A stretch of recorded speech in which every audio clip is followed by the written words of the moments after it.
नमस्कार मंडळी, चला आषाढ तळूया. आषाढ महिन्यात घरोघरी विविध प्रकारचे तळणीचे पदार्थ केले जातात.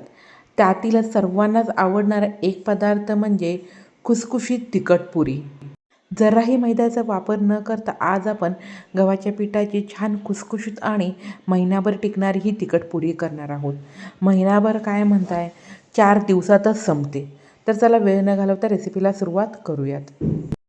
लहान मिक्सरच्या जारमध्ये 4 ते 5 हिरव्या मिरचीचे तुकडे. हिरवी मिरची तुमच्या तिखटाप्रमाणे तुम्ही कमी जास्त करू शकता. 10 ते 15 लसूण घातल्यामुळे तिखट पुरीला खूप छान टेस्ट येते.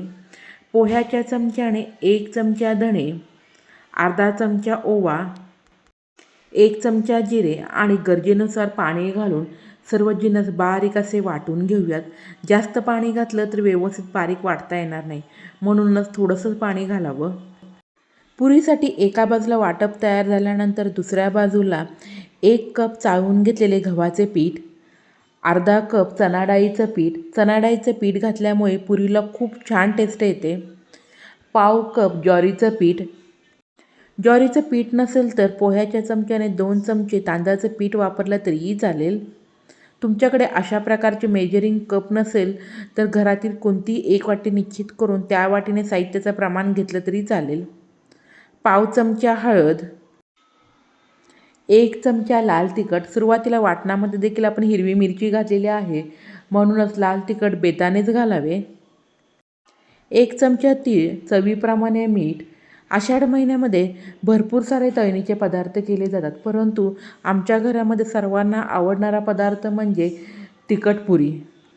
महिनाभर टिकते, परंतु माझ्या घरामध्ये तरी 4 दिवसातच फस्त होते. मुलांचा टिफिन असो किंवा संध्याकाळच्या चहासोबत ही तिखट पुरी खूप सुंदर अशी लागते.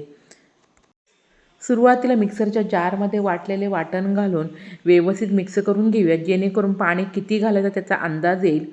आता पुरी छान खुसखुशीत होण्यासाठी पोह्याच्या चमच्याने 3 चमचे कडकडीत तेलाचे मोहन घालून ते देखील पिठामध्ये व्यवस्थित मिक्स करून घेऊयात. ह्या पुऱ्यांच्या पिठामध्ये बारीक चिरलेली मेथी किंवा पालक देखील घालू शकता.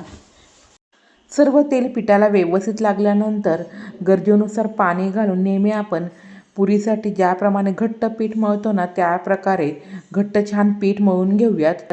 खूप पातळसर असं पुरीचं पीठ आपण मळून घेतलं ना, तर पुरी हवी तशी अजिबात खुसखुशीत होत देखील नाही आणि पुऱ्या खूप तेल पितात. पीठ मळून झाल्यानंतर थोडंसं तेल लावून आपण 1 ते 2 मिनटे छान मळून घेऊयात. मैद्याचा जराही वापर न केल्यामुळे ह्या पुऱ्या तेवढ्याच पौष्टिक देखील आहेत.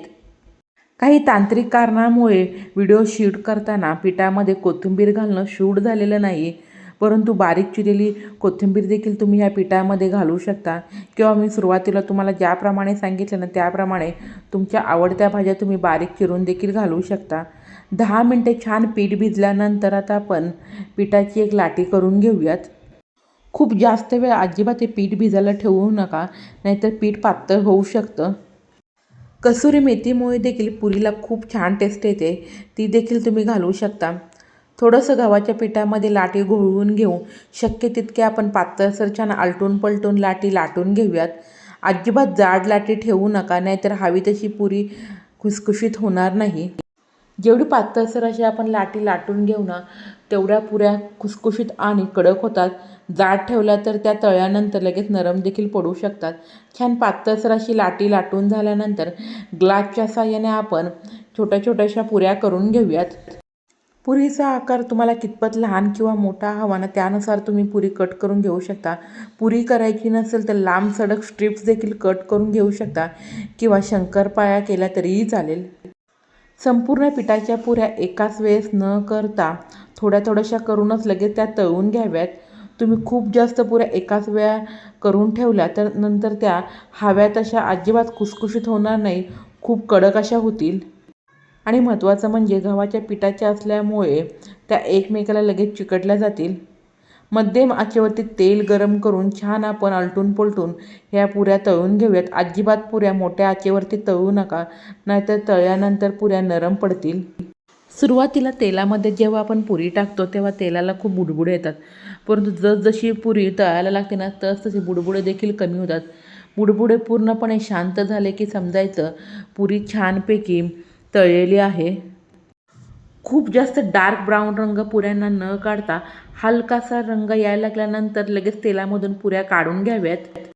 खूप जास्त डार्क रंग येईपर्यंत पुऱ्या तळून घेतल्या तर त्या थंड झाल्यानंतर करपट अशा लागतील आणि दिसायला देखील खूप काळपट अशा दिसतील. म्हणूनच मी सांगितल्याप्रमाणे जेवढ्या पुऱ्या तळायच्या आहेत तेवढ्याच पुऱ्या करून लगेच त्या तेलामध्ये तळून घ्याव्यात. हलकासा सोनेरी रंग आल्यानंतर लगेच मी पुऱ्या तेलामधून काढून घेतलेल्या आहेत. अजिबात जास्त पुऱ्या तेल देखील पीत नाही, हे तुम्हाला पाहूनच कळालं असेल. तुम्ही देखील वेळ न घालवता खुसखुशीत महिनाभर टिकणाऱ्या तिखट पुऱ्या करून पहा आणि कशा झाल्या ते मला कमेंट बॉक्समध्ये सांगायला विसरू नका.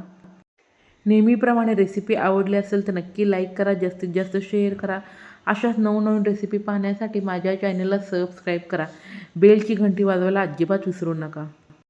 आषाढ महिन्यामध्ये अशाच आपण भरपूर साऱ्या तळणीच्या रेसिपी पाहणार आहोत, त्या देखील पाहायला विसरू नका. धन्यवाद.